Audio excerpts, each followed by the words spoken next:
ഇസ്ലാഹി പ്രസ്ഥാനത്തിൽ നിന്ന് ഷംസുദ്ദീൻ പാലത്ത് എന്ന് പറയുന്ന പണ്ഡിതൻ, അദ്ദേഹത്തിന്റെ ഈ തസ്കിയത്ത് ക്ലാസുകളിൽ അദ്ദേഹം ആ ഖുർആന്റെയും സുന്നത്തിന്റെയും വീക്ഷണത്തിൽ അവർ പറഞ്ഞ അഭിപ്രായങ്ങൾ അദ്ദേഹം എടുത്തുദ്ധരിച്ചിട്ടുണ്ട്. അത് ഖുർആനും സുന്നത്തിനും വിരുദ്ധമാണ് എന്നും അത് വ്യക്തമായി നമുക്ക് തെളിവില്ലാത്തതാണ് എന്നും മനസ്സിലായതുകൊണ്ട് തന്നെ അദ്ദേഹത്തെ വിളിച്ചു ജമിയത്തുൽ ഉലമ. എന്നിട്ട് പണ്ഡിതോധമായി ചർച്ച ചെയ്തു. വളരെ വ്യക്തമായി വിചിന്തനത്തിൽ തന്നെ അത് കൊടുക്കുകയും ചെയ്തു. നിങ്ങൾ കണ്ടോളൂ, വിചിന്തനത്തിൽ തന്നെ ജിന്ന് പിശാച് വിശദീകരണം എന്ന് പറഞ്ഞുകൊണ്ട് നിങ്ങൾ കാണുന്നത്. ഇതാണ് മാന്യത ഒരു പ്രസ്ഥാനത്തിൻ്റെത്. തെറ്റിൽ കടിച്ചു തൂങ്ങി നിൽക്കുക എന്നുള്ളത് ഞങ്ങളെ സംബന്ധിച്ചിടത്തോളം ഇല്ല. കാരണം ഞങ്ങളുടെ ലക്ഷ്യം ആഖിറമാണ്, പരലോകമാണ്. അഥവാ വല്ല അബദ്ധവും വന്നിട്ടുണ്ടെങ്കിൽ അത് തിരുത്തേണ്ടതാണ്, ഒരു പ്രശ്നവുമില്ല. പിന്നെ മാത്രമല്ല, ഇസ്ലാഹ് മാസികയിൽ അദ്ദേഹം തുറന്നെഴുതി. അതിന്റെ പുറമെ അദ്ദേഹം ഇറക്കിയ CD, ആ CD ഉണ്ടായിരുന്നു മുഖ്യശത്രു എന്ന CD, അത് പിൻവലിച്ചു, ഇറക്കൽ നിർത്തി. അതിനും പുറമെ ഭാഷണത്തിൽ പോലും, അതേപോലെ മുജാഹിദ് പ്രസ്ഥാനത്തിന്റെ വേദിയിൽ ഏതെങ്കിലും ഇസ്ലാഹി പ്രഭാഷകരുടെ ഒരു പ്രഭാഷണത്തിലും ഞാനിതുവരെ ഇസ്ലാം ജിന്നിനോട് സഹായിക്കണമെന്ന് പറഞ്ഞത് കേട്ടിട്ടില്ല. ഞാൻ അങ്ങനെ പറഞ്ഞിട്ടില്ല. ശുദ്ധ നുണ. പിന്നെ എന്താ ഉണ്ടായത് നിങ്ങൾക്കറിയാമോ? പിന്നെ മനുഷ്യർക്ക് അള്ളാഹു സംരക്ഷണത്തിന് വേണ്ടി ചില ഏർപ്പാട്, ഇപ്പൊ അള്ളാഹിനെ വിട്ട് ജിന്നെന്ന് അവർ പറഞ്ഞത്. എന്റെ സംസാരം ഇവർ പ്രചരിപ്പിക്കുന്ന നേരത്ത് എന്നെ കാണാൻ സാധിക്കുന്നത് അള്ളാഹുവിന്റെ അനുഗ്രഹത്താൽ ജിന്നുകളുടെ സപ്പോർട്ട് നമുക്കുണ്ടായാൽ നല്ലതാണെന്ന് കൃത്യമായിട്ട് ഞാൻ പറഞ്ഞിട്ടുണ്ട്. അതായത് അള്ളാഹു നമ്മളെ സംരക്ഷിക്കാൻ ഒരുപാട് ഏർപ്പാടുണ്ട്. ആ കൂട്ടത്തിൽ ജിന്നുകളും നമ്മെ അപകടങ്ങളിൽ നിന്നും അതേപോലെ തന്നെ ക്ഷുദ്രജീവികളിൽ നിന്നും ഒക്കെ രക്ഷിക്കും എന്നുള്ള നിലക്കുള്ള ഒരു പരാമർശം നടത്തിപ്പോയിട്ടുണ്ട്. അതെനിക്ക് സംഭവിച്ച ഒരു അബദ്ധമാണ്. ഇനിയും അവർ വീണ്ടും പണ്ട് ആ ജിന്നിന്റെ സപ്പോർട്ട് വേണമെന്ന കേസറ്റുമായിട്ട് നടന്നാൽ പരലോകത്ത് അവർ ആ കേസറ്റുമായിട്ട് വരേണ്ടി വരുമെന്നേ പറയാനുള്ളൂ. പരസ്യമായിട്ടല്ലേ നമ്മൾ ആ കേസറ്റ്, പരലോകത്ത് അവര് അതുമായി വരേണ്ടി വരുമെന്നാണ് എനിക്ക് പറയാനുള്ളത്. നമുക്ക് അവസാനിപ്പിക്കുന്നത്.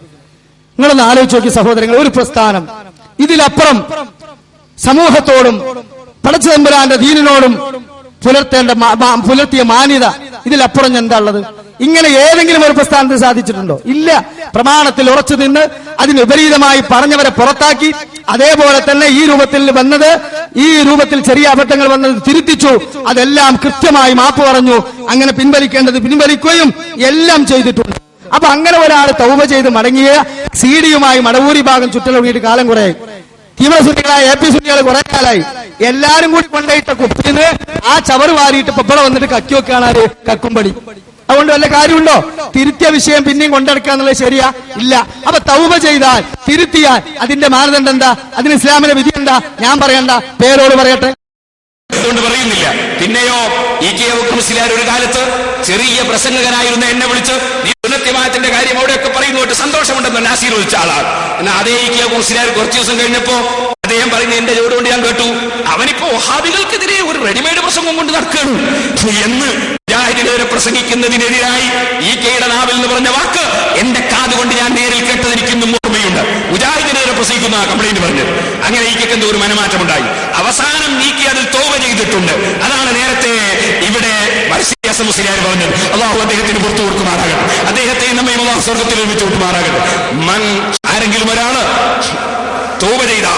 തൗബ ചെയ്താൽ തെറ്റില്ലാത്തവരെ പോലെയാണെന്ന് നമ്മെ പഠിപ്പിക്കപ്പെട്ടിട്ടുണ്ടല്ലോ. അതുകൊണ്ട് EK അബൂബക്കർ മുസ്ലിയാരുടെ കുറ്റവും കുറവുമെന്നും ആരും പറയരുതെന്ന് മുതഅല്ലിമീങ്ങളോട് ഞാൻ പറയുകയാണ്. അദ്ദേഹം അതിൽ അവസാനം EK അതിൽ തൗബ ചെയ്തിട്ടുണ്ട്.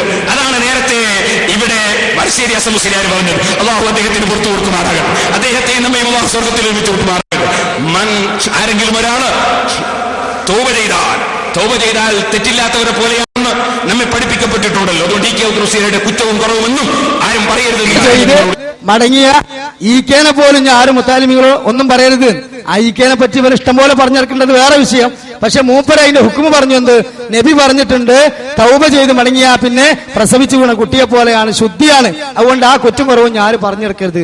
അപ്പൊ ഇതൊരു ഭാഗത്തിന് മാത്രം ഇതൊല്ലും ആണോ?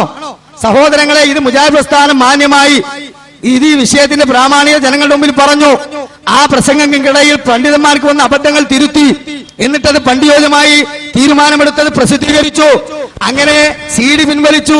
അവര് നേർക്ക് നേരെ വന്ന് മാപ്പ് പറഞ്ഞു. ഇതൊക്കെ ചെയ്തിട്ടും അങ്ങനെ തിരുത്തിയ വിഷയങ്ങൾ വീണ്ടും വീണ്ടും കൊണ്ട് നടക്കുന്ന ആളുകളുടെ കയ്യിൽ നിന്ന് വാങ്ങിക്കൊണ്ടുവന്ന് ഇവിടെ ഛർദ്ദിക്കുന്നത് ശരിയല്ല സഹോദരങ്ങളെ. അതുകൊണ്ട് തന്നെ യഥാർത്ഥത്തില് ഇവരെ സംബന്ധിച്ചിടത്തോളം നമുക്ക് പറയാനുള്ളത് എന്താന്ന് ചോദിച്ചാ, പണ്ടൊരാള് പറഞ്ഞൊരു കഥയാണ്. എന്താ? പ്രശ്നം വീങ്ങിയ ഒരാളൊരു കഥ പറയാറുണ്ട്. പ്രശ്നം വീങ്ങിയ ഒരു അസുഖം എന്ന് പറഞ്ഞാൽ അത് വല്ലാതെ ഒരു കാണാൻ തന്നെ പ്രയാസമുള്ള അസുഖമാണ്. അപ്പോ ഒരാളുടെ പ്രശ്നം ഇങ്ങനെ വീങ്ങി, അതായിട്ട് മൂപ്പര് ആളുകൾ കൂടുന്നിടത്തൊക്കെ വരും, ഇതിങ്ങനെ പൊന്തിച്ചു കാണിച്ചു കൊടുക്കും. ബസ്സിൽ കയറുന്നത് കാണിച്ചു കൊടുക്കും. ആളുകൾ ഇത് കാണുന്ന ആ പിന്നെ ഇടങ്ങേറുകൊണ്ടും ഇതിന്റെ ബുദ്ധിമുട്ടുകൊണ്ടും എന്ത് ചെയ്യും, വേഗം വേഗം പൈസ കൊടുക്കും, നല്ല വരുമാനം. അങ്ങനെ നിൽക്കുമ്പോ ബസ്സിൽ നിന്ന് ഒരാൾ പറഞ്ഞു, സഹോദര ഇത് ചികിത്സ ഉണ്ടല്ലോ, ചികിത്സിച്ചാൽ മാറുമല്ലോ. ആഹാ മാറുന്നു, അതിനൊരുപാട് പൈസ ചെലവല്ലേ, അതൊന്നും ഇപ്പൊ നടക്കൂല, എന്റെ അടുത്ത് അത്ര സാമ്പത്തികമല്ല. ഒരു പ്രശ്നമില്ല, ഇതിന്റെ വീട്ടിൽ വന്നാൽ മതി, നമുക്ക് ഒരുമിച്ച് പോവാം ഹോസ്പിറ്റലിൽ, ഫുൾ ചെലവ് ഞാൻ എടുത്തോളാം. അപ്പൊ അയാൾ ചോദിച്ചത് ചെയ്താൽ മാറുമോ ചോദിച്ചാൽ മാറുന്നു. പിന്നെ ഞാൻ എങ്ങനെ ജീവിക്കാൻ? ഇത് ഓപ്പറേഷൻ ചെയ്ത് മാറിയ പിന്നെ ഞാൻ എങ്ങനെ ജീവിക്കാൻ എന്ന പോലെയാണ് ഇവിടെയുള്ള മടവൂർ വിഭാഗവും, അതേപോലെ തന്നെയുള്ള കാരന്തൂർ വിഭാഗവും, അതേപോലെ തന്നെ EK വിഭാഗവും. 3 പേരുടെയും ജീവവായുവാണിത്. എന്താ? ആശയദാരിദ്ര്യം. കയ്യിൽ ഇസ്ലാം പ്രസ്ഥാനത്തെ പ്രമാണപരമായി അടിക്കാനൊന്നുമില്ല. അപ്പൊ എന്നാ കിട്ടിയ മടവൂരികളിലെ ആ രൂപത്തിലുള്ള CD മാറ്റി ഇറങ്ങി നോക്കുക എന്ന് വിചാരിച്ച് മതനവീകരണം വിചാരണ ചെയ്യുന്നു എന്ന് പറഞ്ഞിറങ്ങി പിടിച്ചു നിർത്തി ജനങ്ങളുടെ മുമ്പിൽ വിചാരണ ചെയ്തു. കാന്തപുരം വിഭാഗമാണ് നവീകരിച്ചത് എന്ന് നമ്മൾ വിധിയും പറഞ്ഞു. അതേറ്റ് നിന്നതാണ്, ഒറ്റപ്പെട്ട് എല്ലായിടത്തും നടത്തിയതാ. ഇവിടെ എന്തേനാവും സംയുക്തമായിട്ട് നടത്തുന്നത്? കാരണം എന്താ? ഇവരെ കൊണ്ടൊന്ന് തോണ്ടി വെക്കുകയാണ് അല്ലെ? അപ്പൊ സഹോദരങ്ങളെ, ഈ രൂപത്തില് എല്ലാം തിരുത്തിയത് പിന്നെയും കൊണ്ട് നടക്കുന്നവന് വൃഷ്ണം വീങ്ങിയവനോട് ഉപമിക്കാവൂ. കാരണം ആശയ ദാരിദ്ര്യമാണ് അവർക്കുണ്ടായത് എന്ന് നമുക്ക് മനസ്സിലാക്കാം.